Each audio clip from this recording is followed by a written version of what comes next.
Hey, welcome to Secondhand Blasters. This is Normatico here, and today we are going back to January of 2022. We are talking about one of the Elite 2.0 series. Now, the Elite 2.0 series arguably was not that great. Of those things that it had such potential, such promise, and it just never really lived up to it. You had all sorts of issues, from solvent welding to blasters that just were made out of cheap plastic and things that were just impossible to modify. The modding community generally was not a big fan of Elite 2.0. Now, there were a couple of exceptions to them, and we are actually going to review one of those today. I am talking about the Nerf Elite 2.0 Eagle Point RD-8. Now, the RD-8 is a 2-in-1 blaster, well, I guess 3-in-1 blaster, however you want to look at it. Said so because you can take off that attachment, and you can take off that one. Yeah. I'll be honest with you. They call it a 3-in-1. It's just a single blaster because that looks ridiculous. But I digress. It does come with a proprietary barrel extension.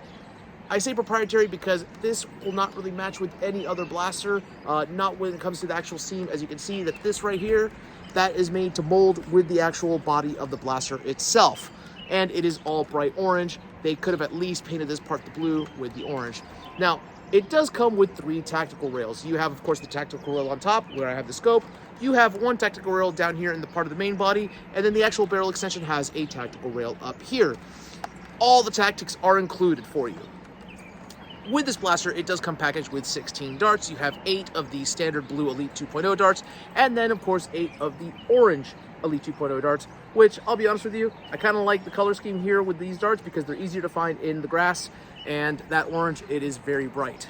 Now, this blaster itself, it is reminiscent of another blaster from the previous iteration of the Accustrike series. The Accustrike series, of course, if you own it, I'm talking about the underperforming and really cool looking Alpha Hawk blaster.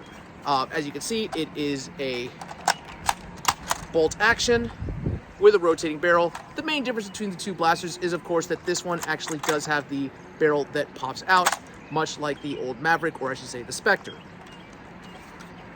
Firm buttstock, and this is actually just one solid blaster. It does not have a detachable barrel, but it does have this nice little sight here, and you have the 1 tactical rail here. This is essentially the baby brother to the Accustrike. Though I believe that the Alpha Hawk actually came before the Accustrike. Maybe. Yes, I think it did. But let's go back to the Eagle Point. The Eagle Point, of course, it does have a bolt action, and one of the cool parts about this blaster, as opposed to the Alpha Hawk, is that these bolts actually are unscrewable, and they are metal. They are not the cheap plastic that is flimsy, and once you put these in, you can take them out to open up the blaster again, as opposed to the Alpha Hawk, where, yes, you can take those bolts out, but they are, let's just say, not easy to pop out. Not without some finagling. Now, this blaster, it is mod friendly. A lot of people think that it is not. However, I'm going to tell you right now, yes, you can take it apart. I have actually taken one of these apart before, but there is some caveats. When you do take out all the screws, it is clip city in here. This actual handle right here, this textured handle, there are clips here that when you take them out, you might break a clip or two, but as long as you have at least 2 of the clips, 1 on either side, it will go back into place. The internals of this blaster, the spring, it is a standard spring, much like a Alpha Hawk spring, also like the springs that you would find in a Flip Fury.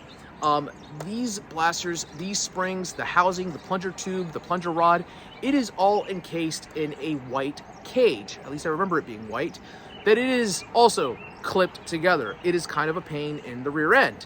But yes, with enough ingenuity and where there's a will, there's a way, you can pop it open and you can modify this blaster. You can also do an air restrictor removal if you wanted to get a little bit of extra power. Not something I would necessarily recommend because, again, you run into that issue with air restrictor removal and dry firing.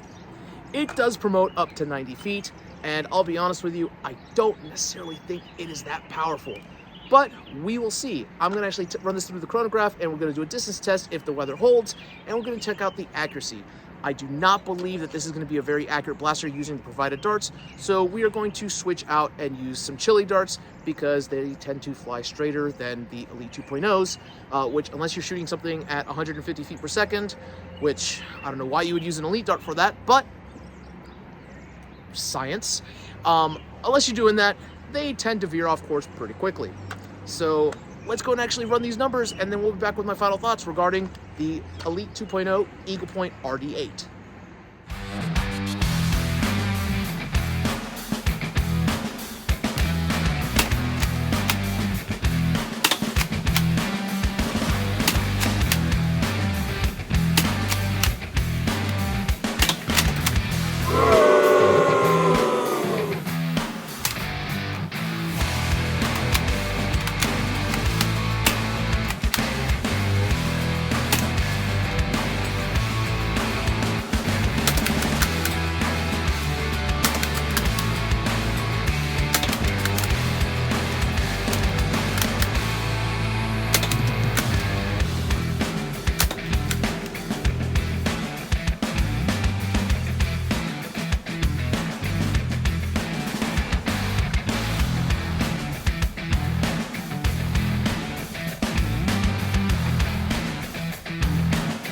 Okay, so we are actually out on the parking lot range, and we are now going to test the two blasters. Of course, this review is about the Eagle Point, but I want to compare it to the Alpha Hawk first. So let's go and actually launch the Alpha Hawk so we can see what we're looking at and what the base is. Now, when we actually did this blaster via the chronograph, it did not get very good numbers at all. I think the highest that we got was in the 50s, so not very good, not elite standards, but it is Elite Series Accustrike. So let's see how far it can fire. Angle shot. Not very good at all. If I had to guess, it's about 55 feet, but now let's do a straight shot.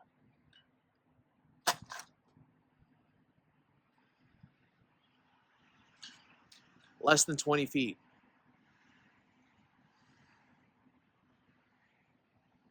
That was horrible. I know that those aren't probably accurate numbers because this is a very used blaster, but it gives us a good base. The 55 feet actually matches what I expected from the chronograph. Now with the Eagle Point.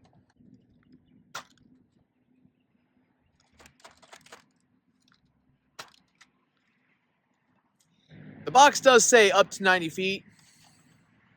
I think this is a liar, but let's actually go recover these darts and we'll see if this is an honest blaster or not.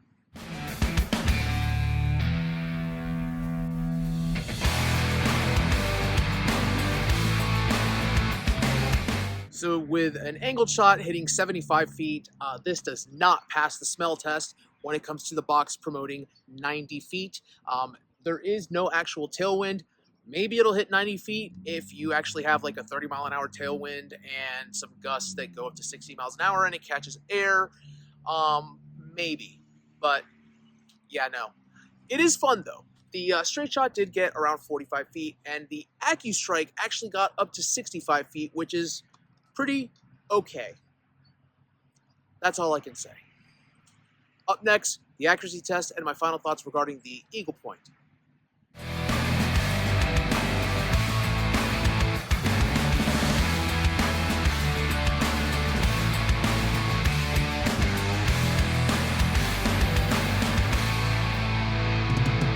We are now inside and we are going to check out the accuracy of the Eagle Point.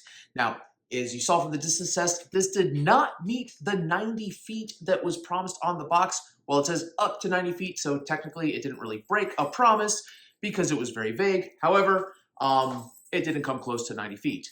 Now, all that doesn't matter because I can tell you that this blaster, you are not going to be able to hit someone from 90 feet away unless you are very lucky with an angled shot. But let's see how it does at 27 feet from the target basket.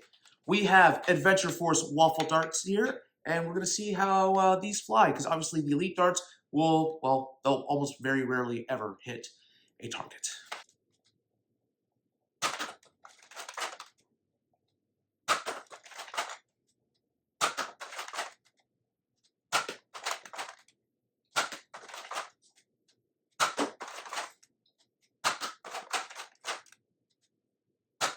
I mean, I wish I had something positive to say about this. I think I hit maybe 3 out of 8. Um, the first 2 shots, I was aiming using the scope to go directly at the basket itself, and those both missed. After correcting my sight by angling about 10 degrees north of the basket, I finally actually hit the basket, and I tried to angle a little bit higher to see if I could actually get closer to the center.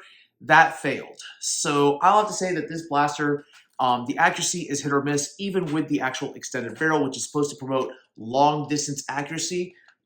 That's not it.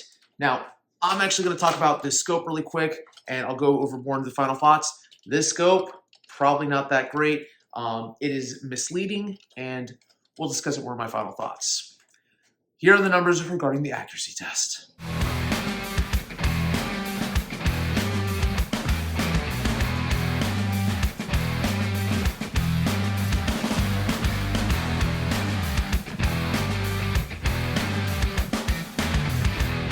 All right, so I'm back with my final thoughts regarding the Eagle Point RD-8 blaster from the Elite 2.0 series. I'll be honest with you, pros and cons. Pro, $19.99. It is at the tail end of a budget blaster, and that price has remained pretty steady. Occasionally you'll find it drop on sale to like the $14 range, but again, you know, it's there. For an Elite 2.0 blaster, it actually performs okay. It is fun. You know, it does have the attachments that, you know, are kind of nice. Here are the things that I do not like about it, though. Let's talk about this scope / sight. It's cool that they include it. That's really neat. You know, you can use this, and it looks really sharp. If you did a paint job on this, it would look amazing. However, that is the best I could say about this. My problem with this scope is that the way they actually designed this, they did a little bit of a change compared to what they used to do with the old Accustrike series, where the actual target reticule, it's embedded in the plastic itself, which causes a little bit of distortion when you actually try to use this scope. Because, yeah, you do see a target reticule, but it does distort the image in the background. So you have that going against it. It does look nice, though. This is actually a neat-looking scope. The barrel. It looks sharp as heck with this barrel on it. However, when you take it off, not so much. Obviously, this barrel is going to cause a little bit of drag. But my problem with the barrel that I have specifically is the color of the barrel. Obviously, yes, it does have to be orange. However, I do not understand why they had to make the entire thing this orange. They could have easily done the blue here, and then left the orange here with a blue rail down here as well. It would have looked a lot sharper. It would have been a very minimal cost, and they could have still charged an extra $1 on the blaster itself, and it would have been fine. People would have accepted that. As it stands, this barrel, it does not match with anything else out there. So I don't know what other blaster you're going to use with this. You could probably try to fit it on a stripe and see how that works. I might do that to see if it actually looks decent, and then you could still paint the barrel. Of course, yes, you can paint the barrel to match the rest of the Elite 2.0 colors if you can find the color match. I think that it's like a seafoam blue is what they use, but again, I am not a color guru. Now, if you're going to paint the entire blaster a different color, that's a different story. So what is not forgivable is the actual priming mechanism. Bolt actions have existed with Nerf for a long time now. They should have perfected it by now. Yes, they switched to the little plastic nubs, and then they went back to the actual metal bar, which this one does not use. It actually twists in. However, here is the problem with this. Multiple times did I have the issue where unless I was actually pressing all the way up and then pulling back, as in like that, it would not prime. There were times where I would be able to do this, just like this is now, where it's primed, and it would just slide back, even though it had not been primed before. So the fact that that fault does exist is kind of troubling. I will say that that does not exist in every single one of these blasters. However, I am fortunate enough to actually have about 3 of these. One that I bought new in box, this one that I got off of an auction for about $4, and then 2 that I had gotten as part of a bundle when I wanted another blaster. And out of the 4 that I've had, 3 of them have had that issue. So it is not just a one-off. The one that I bought new in box did not have that issue, and there's nothing in the actual internal mechanisms that I can see, especially out of this one that was from an auction, where anybody tampered with it. So I don't know what causes that fault, and there have been reviews that I've seen on websites such as Walmart's and Target's that they've all said the same thing about this blaster, that it has a priming issue. So that is a known issue on this blaster apparently. How would you release a product like that? This is what playtesting is about, Hasbro. This is why your stocks have gone down. Other than that, who is this blaster for? I'll be honest with you, it says 8 and up. I would keep it at that. You could probably go a little bit lower because, again, it's fun, it's Nerf, it flings foam. Kids are going to love this blaster. I'm not telling you not to go out and buy it for your kids. What I am going to tell you, though, is that if you're going to go out to a competitive Nerf meetup, don't expect to take this onto the field when someone else is bringing a Strife or anything else like that, because it simply will not compare. It will not compete at all whatsoever. But for playing around the house, playing with little kids, it is fantastic. It is fun. It is what Nerf should be about. I am looking at it from the jaded eyes of someone who actually plays with the larger Nerf blasters and actually tries to hit the FPS markers of hitting 100 and above. But again, when you actually take away those rose-colored glasses, it's fun. I'll be honest with you. Now, my issue with the Elite 2.0 line so far has been the quality control issues, not so much the modding parts. It's you're going to carry the Elite badge, you got to be Elite standards. So, does this meet the Elite standards? According to the chronograph, barely. Barely. Okay? Very rarely do we hit anything above 70. Distance-wise, we got to around the 70-foot marker. We might have gotten, I think, like 75 feet. So, there's that.